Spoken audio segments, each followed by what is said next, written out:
Koppel, host of the Time for Coffee podcast, where you get firsthand career advice into the jobs and industries that interest you the most. And before we start today's show, I have a quick favor to ask you. If you haven't already, I'd be incredibly grateful if you'd give us a rating and a review on iTunes. And if you're like me, you need to do it now because you'll forget later and because it's the best way to help others who may be in search of career advice to find this free resource. So press pause if you haven't done it and do it right now. I'll wait. Thanks so much and enjoy today's show. Hey there, Java Junkies. Welcome to another K-Cup mini episode of Time for Coffee. By the way, K-Cups come in 3 sizes, single, double, and triple shots, or roughly 1 minute, 5 minutes, or 10 minutes in length. So if you don't have time to throw back an entire caffeinated career conversation, these K-Cup mini episodes of T4C can give you a quick caffeinated fix, whether you're on the go or you only have a few minutes to binge. So grab your mug and take a chug, because it's time for a caffeinated career double shot K-Cup with my guest, Glenn Leibowitz. Glenn, welcome to Time for Coffee. Are you caffeinated and ready to go there in Taipei? Andrea, I definitely am. I'm totally psyched to be here. Thank you for inviting me to your show. And I am just chugging away on my sugar-free green tea.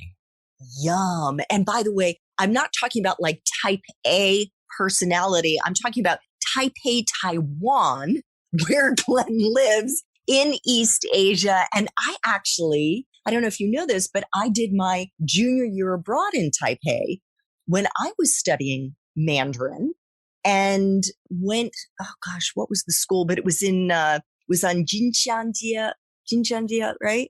That's right. Yeah. Jinshanjie. Yeah. It was like the Taipei Language Institute or something. That's right. When I was there, and I lived with a Taiwanese family, and it was a really, really incredible experience. So I am going to cut Glenn some serious slack. He is, as he said, chugging on his sugar-free green tea because it is after 11 in the evening in Taiwan right now.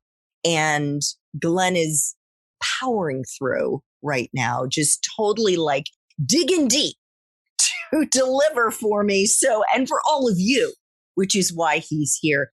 And as you have probably guessed, I want to like call a spade, one huge accomplishment and skill that Glenn has acquired over the years is that he speaks absolutely fluent Mandarin, written, spoken, and reading, not just Mandarin, but what about Japanese and French?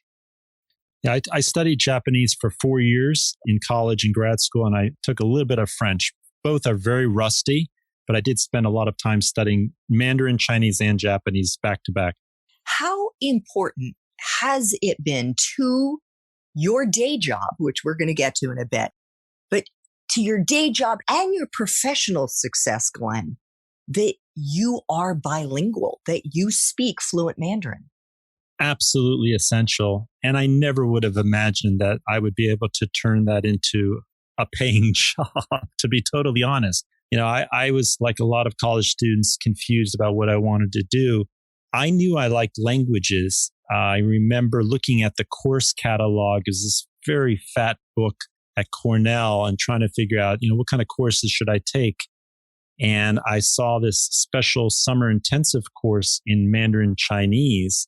And I put my finger on that. I called my dad. I said, "Hey, Dad, I want to take this intensive summer course in Chinese." And I thought he was going to tell me, no way, I'm not going to pay for that. I'm already paying enough for college. You're going to come home to Fort Lauderdale and get a job, a summer job. But he immediately said yes. And so his support right there, right off the bat, was tremendously instrumental. And I took a 9-week immersive Mandarin Chinese class in the summer in Ithaca, New York, which was beautiful. Ithaca is gorgeous, as everyone knows, if you've ever been there. And then I continued to study Mandarin Chinese, and I became an Asian studies major. And people would ask me, so what are you going to do with that? How are you going to turn that into a career? And I thought, I'm just going to apply to law school and make a lot of money. That was my original goal. And I ended up not going to law school, by the way. Isn't that interesting? Because so many people, and I'm sure our listeners have faced this, even though now they're searching for the classes they want to take online and not in a book the way we did in the olden days, but they're facing the pressure of thinking, how am I going to convert, especially within the liberal arts realm, what I'm studying into a well-paying job? But the secret is follow your interests the way that Glenn did. Follow the subjects that light you up. So, Glenn, what was your first job out of Cornell and how did you get it? I would say my first sort of quote real job was working at BBDO, which is a very old Madison Avenue advertising agency from Manhattan. I saw an ad in the newspaper and I applied, and I was battling Taipei traffic. I showed up tremendously late for my interview. I thought for sure I wouldn't get the job. I did very well in the interviews and they hired me. So I worked at BBDO in advertising for almost 3 years. He started his job, his title was Associate Account Manager. And what was it about BBDO, about being an associate account manager that attracted you? Was it just your way to get back to Taiwan and use your Chinese? I was already in Taiwan. I had been there for a year working for a smaller company, and I wanted to get out of there and do something bigger and better. It was my opportunity to stay there because my girlfriend, now wife, was working. She was a concert cellist and is a concert cellist, and I wanted to be with her. So I had a very good personal reason, but I also had studied Asian studies and I wanted to continue to hone my Mandarin Chinese. And also Taipei just happened to be an amazing place. It still is an amazing place to live and work and love. I love this place. Mm.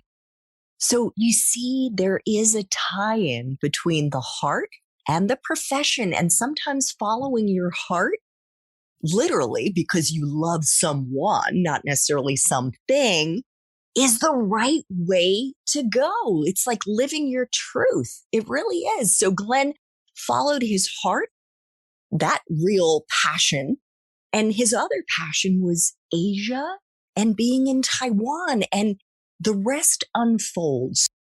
Thanks for tuning in to this K-Cup mini episode of Time for Coffee. If you want to listen to our entire caffeinated career conversation, please check out the show notes for this episode. Thanks so much for listening to this latest episode of T4C. And if you're interested in learning more about my coaching services for confused college students and recent grads, feel free to check out the Time for Coffee website under the coaching tab at time4coffee.org or text me at 202-236-5712. That's 202-236-5712.